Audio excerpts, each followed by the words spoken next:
Welcome in everyone to a Tuesday edition of GDT Live. I'm your host Colton Davies, and Dayton Camo is not beside me again today as he is off being a civilian, as Willie would say.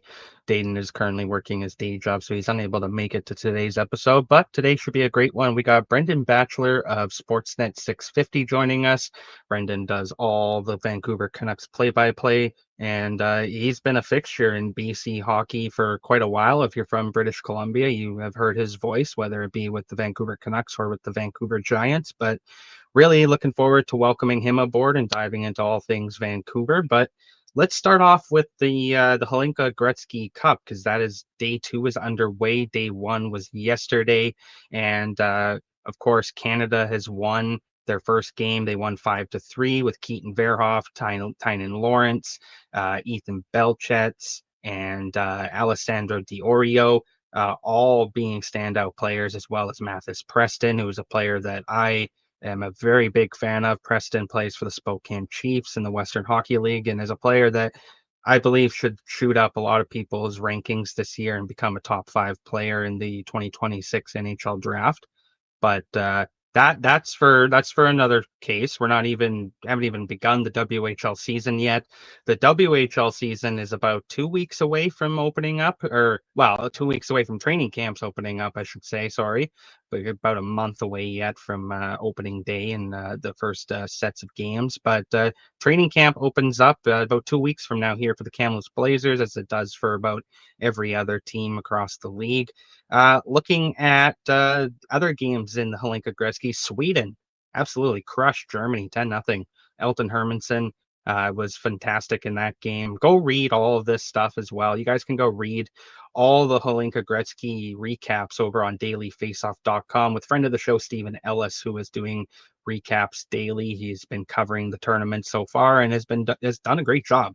We're going to get Stephen back on here once the Hlinka Gretzky wraps up, and we'll chat all 2026 prospects with Stephen. But Sweden with a massive 10-0 win. Looking at Czechia, they won 6-2. Simon Bolorski is looking really good. And Petr Tomek, who I have to give a quick shout out to, is a Kamloops Blazers prospect. He picked up an assist yesterday.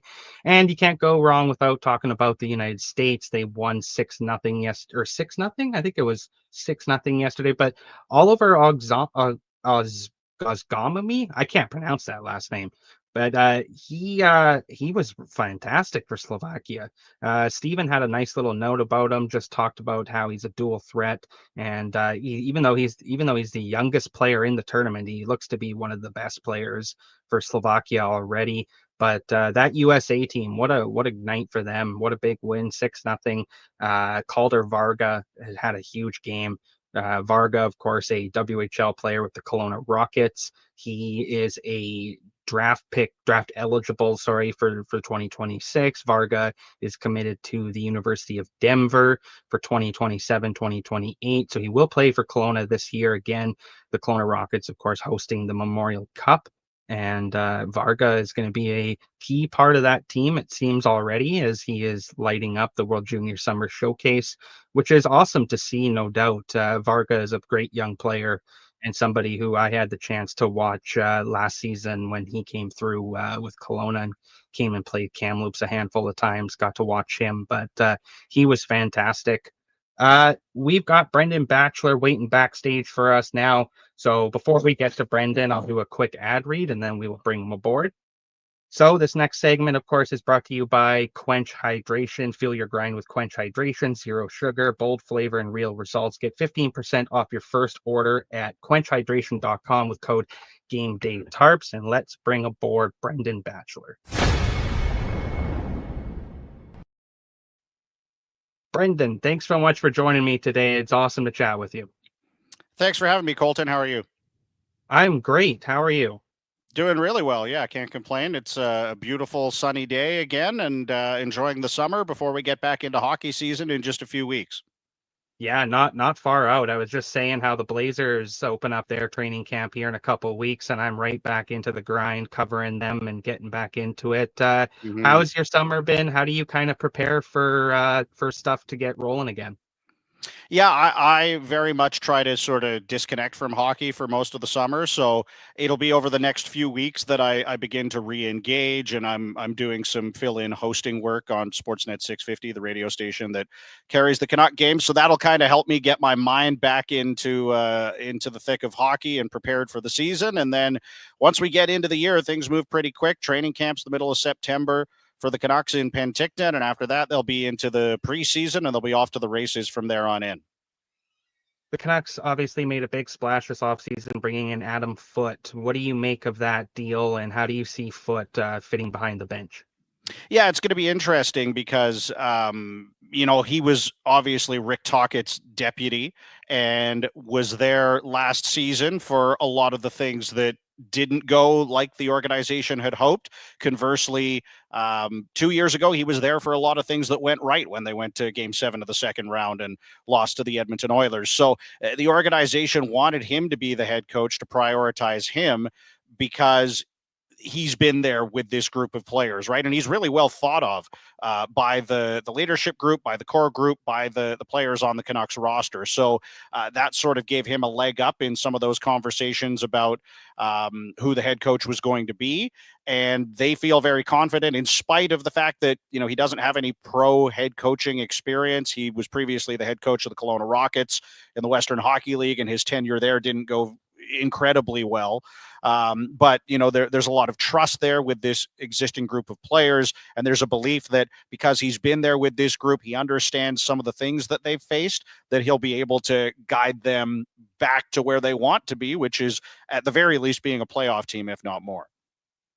And they also bring in Evander Kane. What do you make of a move like that? What does his physical and his skill set kind of bring to the lineup?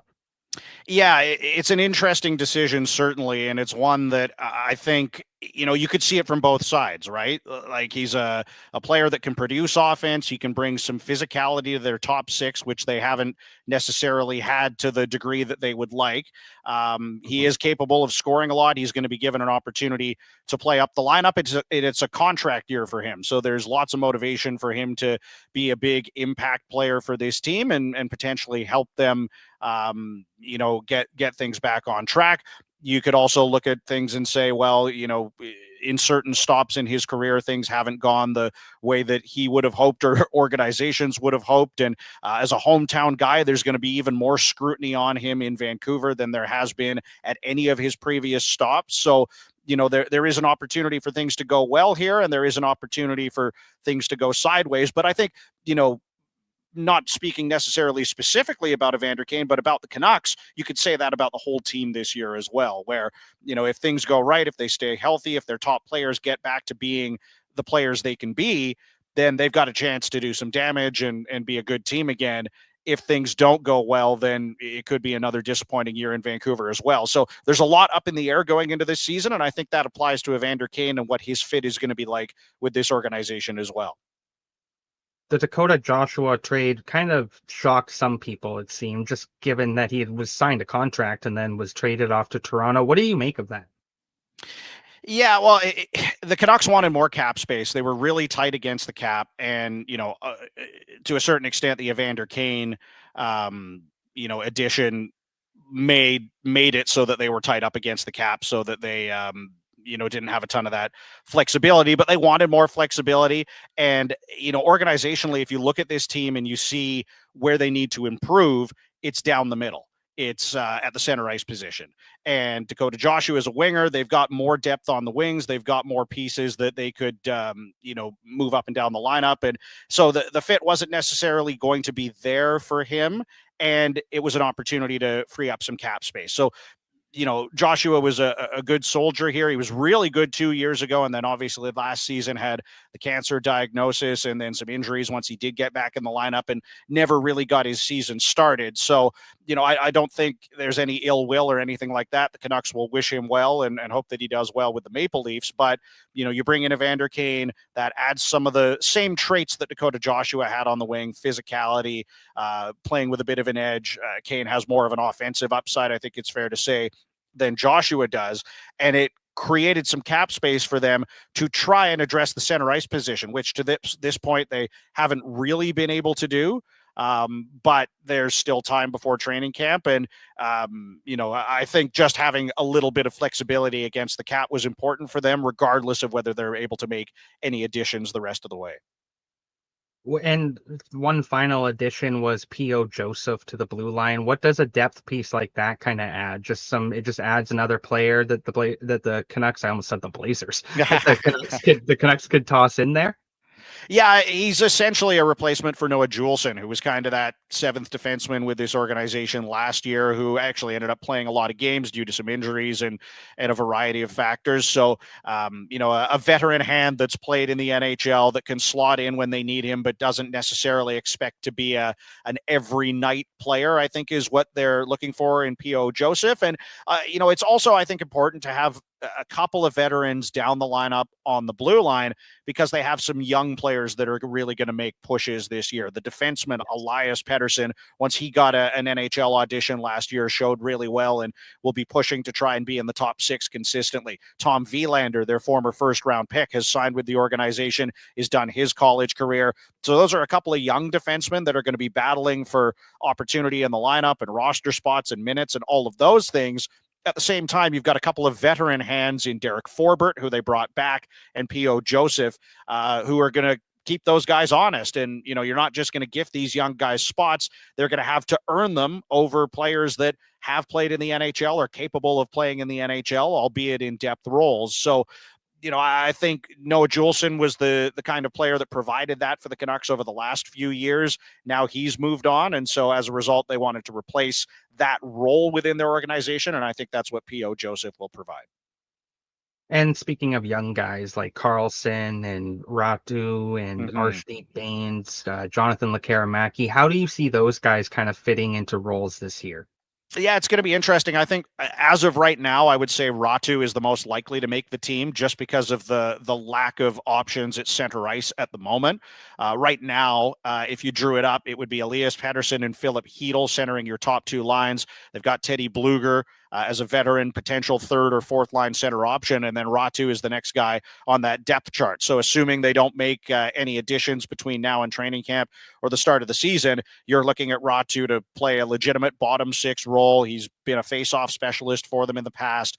Can he build his game out to add some penalty killing to it? Maybe they've lost a couple of their key penalty killers from last year. Pius Suter, of course, going to the Blues. Dakota Joshua killed penalties as well. So, there's going to be opportunity there. I think Linus Karlsson is probably the front runner on the wing to try and push for a roster spot. He played really well for Abbotsford in the AHL playoffs on their run to winning the Calder Cup and was a favorite of Rick Tockett's. Rick Tocchet gave him opportunity, put him in the lineup in that second round series against the Oilers 2 years ago as well. So, his game profiles, I think, is the most NHL ready. He's a guy that can protect the puck well on the boards, can win battles, can get the puck out in his own zone, which is something that at times the Canucks have lacked down the lineup in the past. So, those are the 2 guys that I would say probably have the best chance to make the roster, but don't count out a guy like Arshdeep Bains too.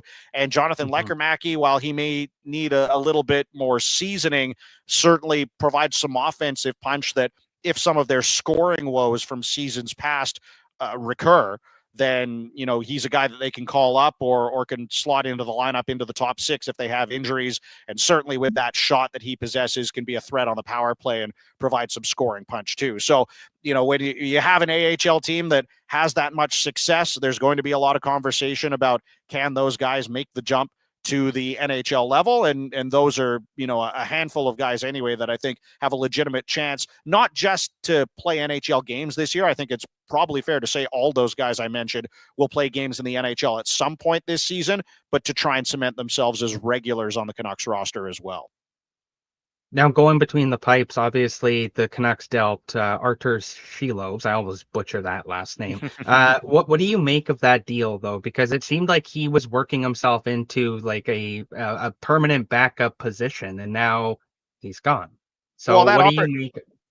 Yeah, yeah, what that do you make of opportunity wasn't going to be there with the Canucks. I agree. He's a goaltender on the rise, right? Like he a couple of that? years ago came in the playoffs for the Canucks, played very well. His NHL numbers last year weren't very good, but he went back down to the American League and backstopped that team to a Calder Cup and was the MVP of the AHL playoffs as well. So, he is a goaltender that needs opportunity to grow his game, and that opportunity just isn't there in Vancouver right now because they've decided to not only extend Thatcher Demko, but Kevin Lankinen as well. So, there wasn't going to be an NHL opportunity for him. He's also a player that would have had to go through waivers at the end of training camp because of that. So, the writing was on the wall there that Shilovs was going to leave Vancouver because the organization has made the decision to commit money to a couple of veteran guys, in large part because of Thatcher Demko's injury history and the uncertainty around, his availability on a consistent basis. And Kevin Lankinen played very well for them last year in stretches, especially in the first half of the season when Demko wasn't back from injury yet. So, a hit to their goaltending depth to a certain extent. But at the same time, for a player like Shilovs, who probably deserves the opportunity to play NHL minutes, to have that chance, it wasn't going to be there in Vancouver. And, for his sake, I hope that he gets a better look in Pittsburgh than he would have with the Canucks at this moment in time anyway. What is your, what is your expectation of the Vancouver Canucks this season? Yeah, it's so hard to pinpoint because, and I've had conversations with other members of the media that cover the team about this over the past couple of months. It feels like the Canucks either hit very close to their ceiling or are right at their floor. And they very rarely have a season that's in the middle. And the last 2 years are a perfect example of that, right? 2 years ago, everything goes right for them. They shoot the lights out, they score a bunch of goals, they win the Pacific Division, win in the first round, are a game and a couple of goals away from eliminating the Edmonton Oilers and going to the Western Conference Final. And that was a season where a lot of things went right for them. Then last year, a lot of things went wrong. Thatcher Demko, told us on the opening day of training camp that his injury was unprecedented for a hockey player, and they didn't know when he was going to be able to come back and how that timeline was going to play out. Dakota Joshua was diagnosed with testicular cancer right at the start of training camp too, or at least they made that public. Around that time, he had to undergo surgery, missed a bunch of time. Then there was the high-profile dispute between JT Miller and Elias Pettersson that led to JT Miller being traded, which, of course, was not something that anybody that covers or follows this team was expecting going into the year. And so coming out of a couple of seasons where, on the one hand, they were about as good as they could possibly be, and on the other hand, they were about as bad as they could possibly be, or at least as many things as could go wrong for them did go wrong.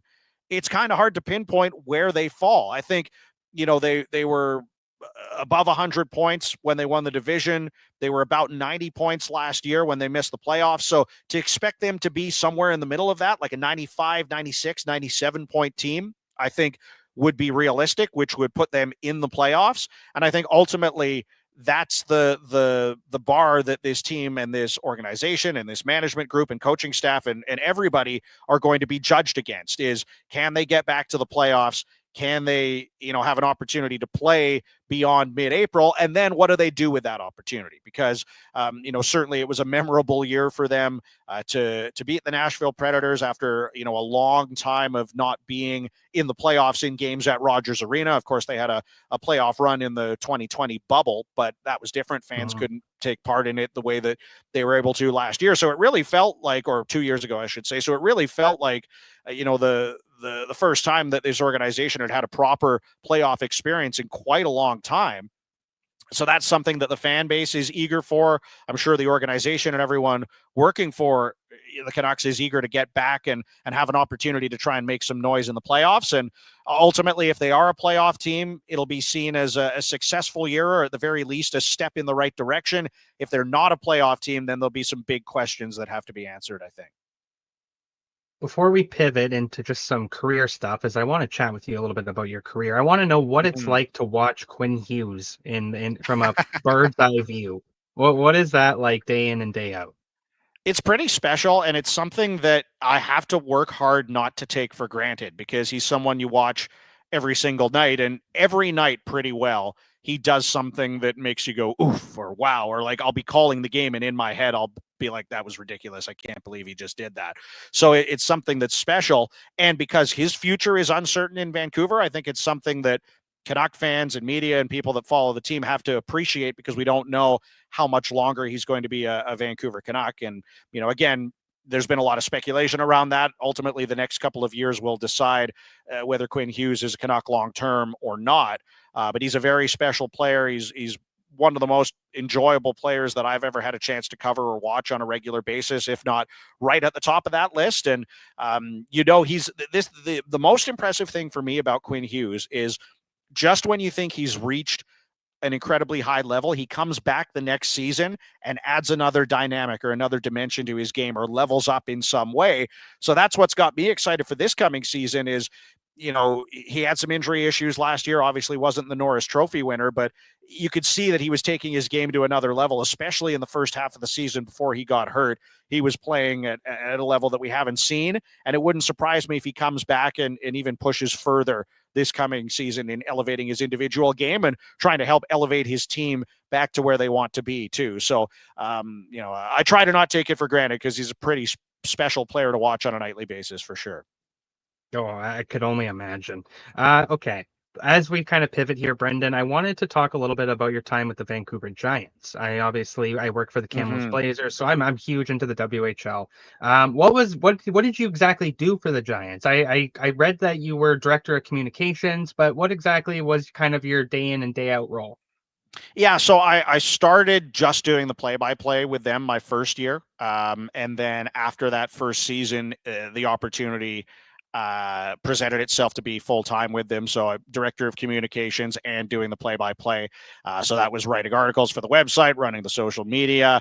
When you work for a junior hockey team, it means like painting the dressing room in the off season. Like while I worked for them, the team moved from the Pacific Coliseum to the Langley Events Center as well. So like I was loading up moving trucks and packing boxes and stuff like that. But that's all part of the junior hockey experience. And it certainly helped me grow in my professional career. And I thank the Giants for the opportunity they gave me to work for them for 4 years, because obviously it gave me the chance to move into this role I have now calling Canuck games, which is something that I've sort of dreamt of ever since I was a kid. But, I love the WHL experience. I loved riding the buses and seeing all of the great rinks across Western Canada. And so it was a special time for sure, and something that I definitely valued. And I had a lot of fun, even though the Giants weren't a very good team the whole time I worked for them. They made the playoffs in my first year and got swept by a Portland Winterhawks team that had Oliver Bjorkstrand and Nick Patan and Oh, Matt Dumba and a bunch of these tremendous players that many of whom have oh. gone on to play in the NHL. And after that, they didn't make the playoffs the following 3 years and had 5 head coaches in my 4 years while I worked there. So on the ice, it wasn't always the best of times, but I certainly appreciate the opportunity I had to work in the WHL, and it's part of the broadcaster I am today is the hours I put in and the time on the bus working in the dub for the Giants for sure. What was your favorite road arena to go to? Ooh, that's a tough one. I liked going to Portland always, and both of their rinks I think had different sort of positive vibes. Like in the Moda Center, that's when you're working in the dub, that's the closest thing to a big league rink, I guess, other than Edmonton and Calgary, where you're actually in the NHL rinks. But that sort of had a big league feel to it. And then the Memorial Coliseum, all the history there. That arena's been there for such a long time, and the Winterhawks are such an institution in Portland too. Like the crowds that they would get when we would go down there would be some of the best crowds that you would see throughout the WHL season. So that was one of my favorite places to visit. The barns that have character are always the ones that I enjoyed. So going to Prince Albert, I only went there twice during my dub career because we would only go out the Saskatchewan and Manitoba road trips every other year. But the booth that is hanging low, so low that you feel like you can reach down and touch the heads of the players in the penalty box below you, and sort of the vibe of a small town team that is really supported by the community. So those are just a couple that jump to mind, but I think there's a lot of great buildings, a lot of great markets, a lot of character places in the WHL, and to visit many of them and all of them at the time. Obviously, I never got to go to Winnipeg because they weren't in the league at that time, and I haven't been able to go to Wenatchee because obviously they relocated, and I haven't been calling games in the league there. But plenty of great barns across Western Canada and down into the U.S. too, and a lot of good memories for sure. Who was the most star-studded player you got to call? Leon Draisaitl probably would be at the top of the list. So the thing I remember most about calling Leon Draisaitl is the Oilers sent him back to the Dub, and he was traded from Prince Albert to Kelowna. And Kelowna was a really good team, pushing towards a Memorial Cup at that time. And the Giants, as I said, were not a really great team for a lot of my time there. And Leon Draisaitl's first game as a Kelowna Rocket in Kelowna, and the Vancouver Giants came into town. And I can remember he got a puck on the left wing off the rush and skated into the zone and wired a shot as hard as I had seen anyone take in the league, past the Giants goaltender. I think it was Peyton Lee at that time.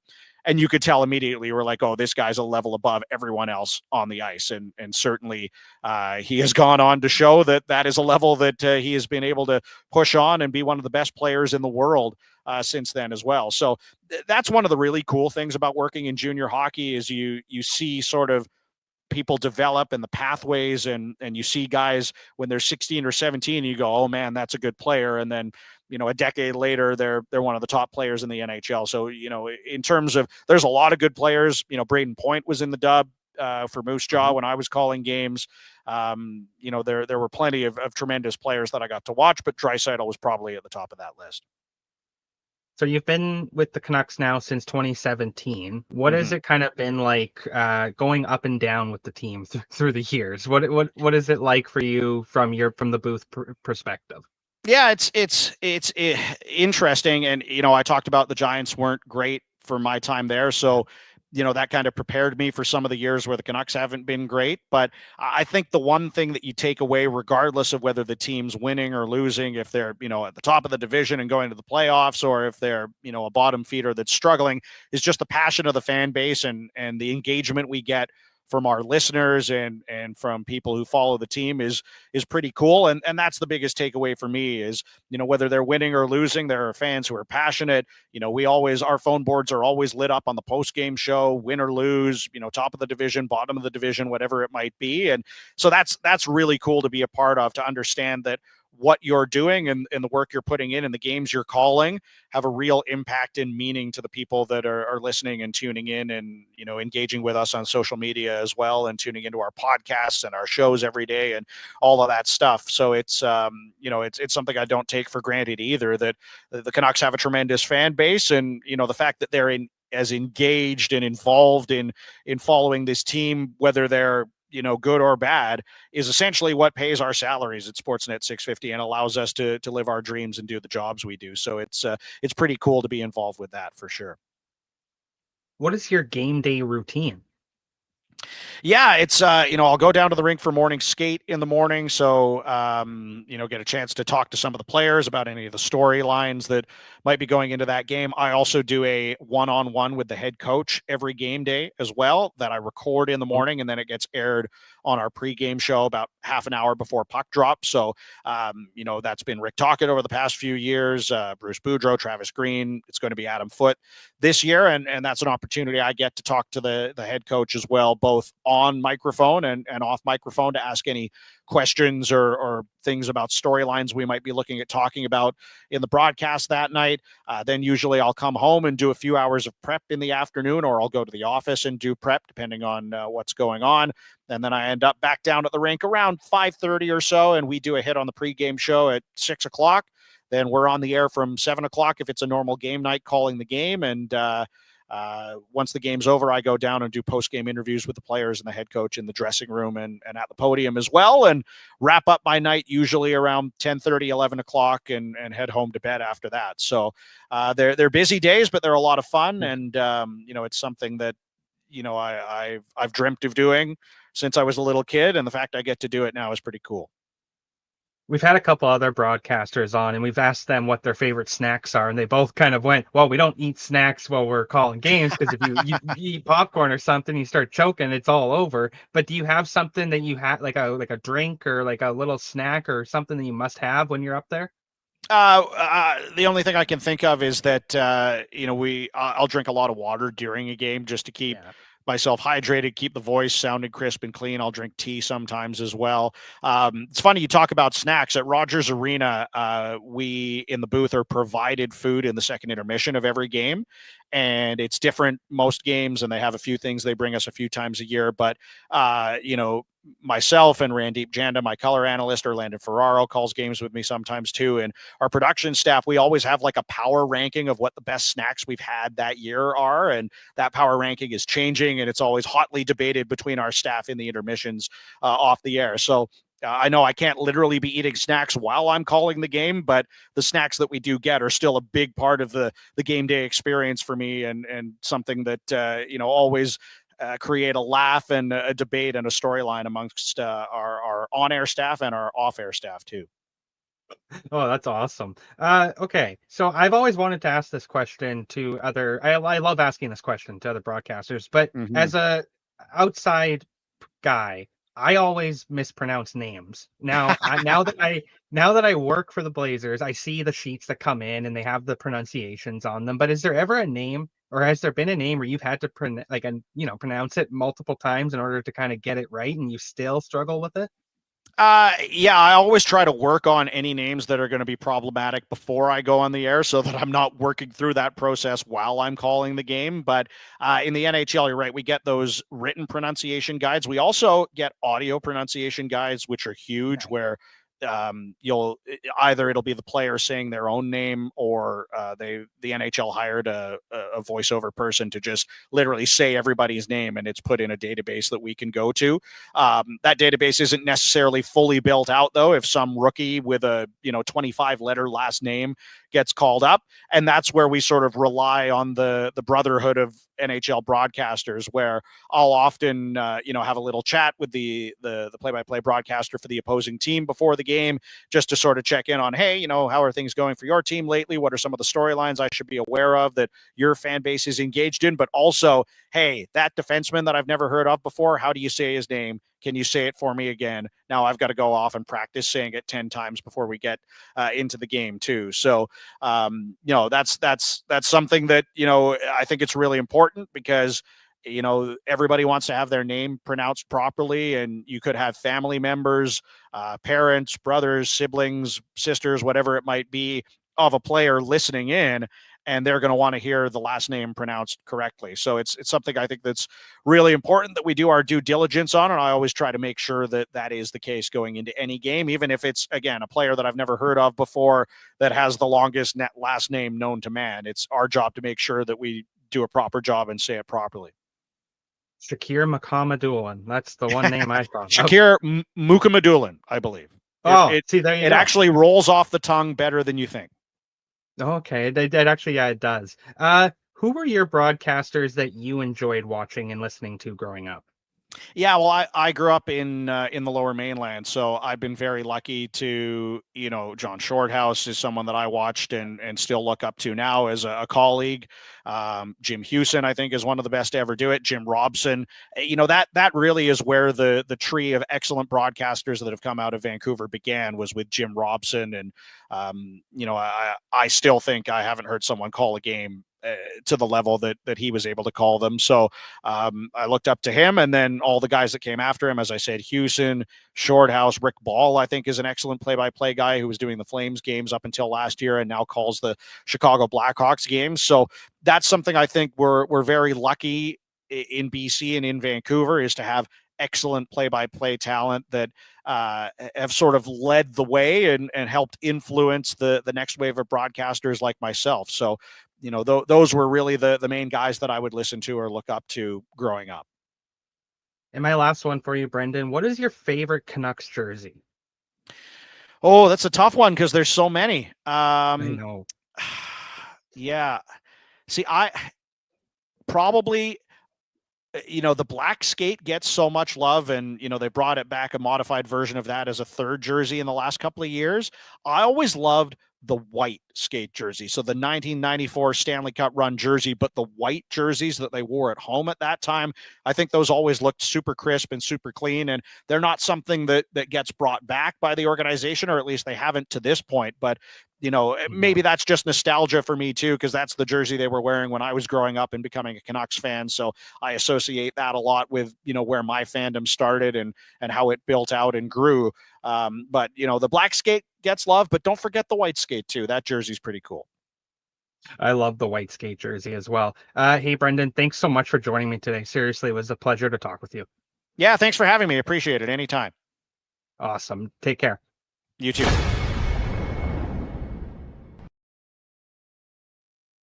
That was Brendan Batchelor from Sportsnet 650. Thank you so much to him for joining today. I've listened to him for years. I mean, if you live in British Columbia, you've heard him on the TV or on the radio at some point in the last decade calling Canucks games. Great interview with him. Let us know in the comments how you guys liked it, of course. While you're in there as well, hit the like button, hit the subscribe button as well, please. That, I think, does it for today. There's not much else that we're going to brush up on. I'm not 100% who's coming on tomorrow, but it'll be good. It'll be good. We'll have something out on our social media, whether it be tonight or tomorrow morning. You can always check our social media over at Game Day Tarps over on Twitter, X, and Instagram. But I think that wraps it up for a Tuesday edition of GDT Live. So that'll do it. We're back tomorrow at 11 a.m. Pacific time, 2 o'clock Eastern, right here on GDT Live. What's going on, everyone? Thank you for tuning into another video over here on the Game Day Tarps podcast and the Hockey Podcast Network. We've got so much more where this came from, so smash the like button, subscribe, and don't forget to hit the bell, turn the notifications on so you never miss a beat. For myself and the rest of the guys over at Game Day Tarps, we thank you, and we'll see you next time.